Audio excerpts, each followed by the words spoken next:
Enlistment Tips featuring the Orson Mealy host. Yung Gina is so hard. I don't know what to do for enlistment. Hala, ako din. Ang hirap pa na mag-enlist sa phone. Hindi ko alam ano gagawin ko talaga. Wait lang.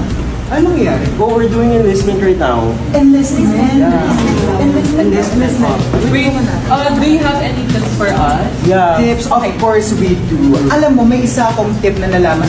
During fresh years pa, always use Control F or Command F when searching for the subject code or the section para madali na nilang mahanap. Madali na nilang mag-scroll down, gano'n. You know what? That's a very simple pero sobrang useful na tip, you know. Pero, yung tip ko naman for you guys, our sophomores, is, especially, batch 2 ba kayo? Batch 1? Batch 2. Ako din.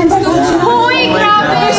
No! Good luck sa inyo. You know, it's really hard to be batch 2 because you need to prepare backup plans on top of backup plans kasi sobrang bilis talaga magkaubusan ng courses, ng professors, ng sections na gusto mo. Kaya kailangan naka-prepare na yan even before the enlistment. I agree. So, yan may control or command F tayo. Tapos, backup and backup. Pero, once you're in the site, you only have like, parang feeling mo na sa Hunger Games ka. Actually, so, you're very pressured, right?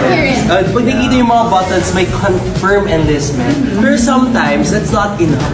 It's not enough. It's not Sometimes enough. it's just not, it's all confirm and submit.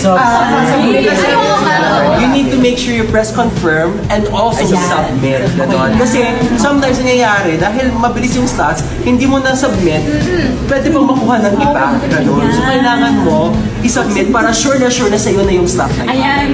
No guys, alam niyo na may mga practical tips na kayo. But alam kasi natin, di ba, palaging unahan siya sa mga props. Yeah, actually.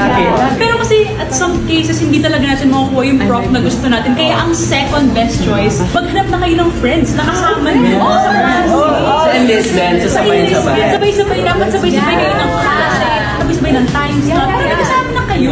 Pero may tanong ako, ay paano naman kung wala ko pang friends? Alam ko na. Ano? Mahanap ng mga freshies natin yan sa Orson!